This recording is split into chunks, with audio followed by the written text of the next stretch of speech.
The backwards long jump. It's arguably the most iconic video game glitch of all time, and has been memed to the sun and back.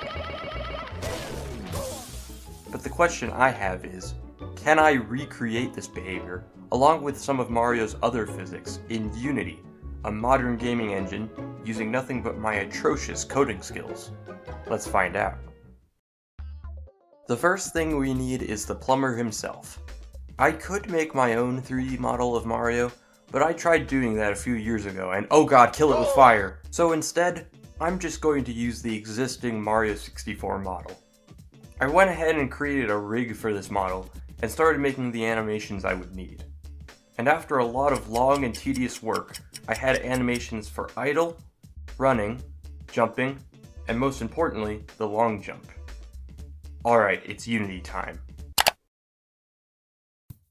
In order to make the backwards long jump, we first need to implement some of Mario's basic movement. To do this, I took a capsule, added a rigid body, created a movement script, did a lot of mashing on my keyboard, and voila! The bean can now jump at the press of a button. Time to add some running. Mario's running has two parts, moving forward and turning. Making Mario move in the forward direction is really easy, but the turning is a bit more sophisticated. For example, if Mario runs forward, but then you switch to holding left on the control stick, Mario won't instantly turn left.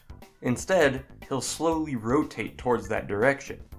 So I started with implementing the turning behavior, and now we can see that when we press different directions, it takes time for the bean to rotate. After that, adding the forward movement was a cakewalk, and now we have both running and jumping. Before we go any further with the physics, I think we can now replace the bean with Mario and add his animations. And I'll also make the camera follow Mario around. There's one more basic feature that we need to add before long jumping, and that's crouching. Once we have that, we can make it so that if Mario jumps while crouching, he'll do a long jump. Here's the initial result. We can crouch and long jump just fine, but there are a few problems. For example, when Mario runs and crouches, he keeps sliding forward and doesn't slow down. Additionally, when Mario long jumps, I can't actually control his movement in the air. And lastly, I was an idiot and forgot to make it so that you have to be running in order to do a long jump. So let's fix these bugs. To start, we'll make it so that if Mario is crouching, his velocity will slow down over time until he comes to a stop. Next, we'll make it so that Mario can only start doing long jumps if he has enough forwards velocity. And finally, we'll add control over Mario when he's long jumping.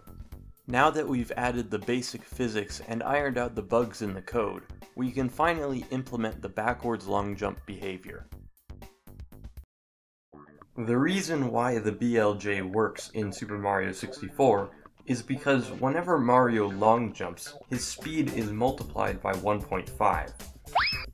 In order to make it so that Mario couldn't go too fast when long jumping repeatedly, the developers put a limit on the maximum speed Mario can have. However, when Mario is moving backwards, his speed is negative, and the developers never put a limit on the minimum speed Mario can have. This means that if Mario repeatedly long jumps backwards very fast, his negative speed will be multiplied by 1.5 several times until his negative speed spirals out of control.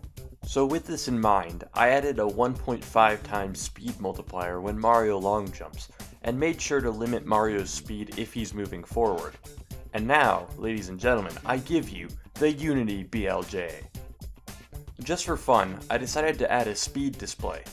While normal long jumps only give Mario a max speed of about 11, the BLJ can bring Mario to over 100 times that speed.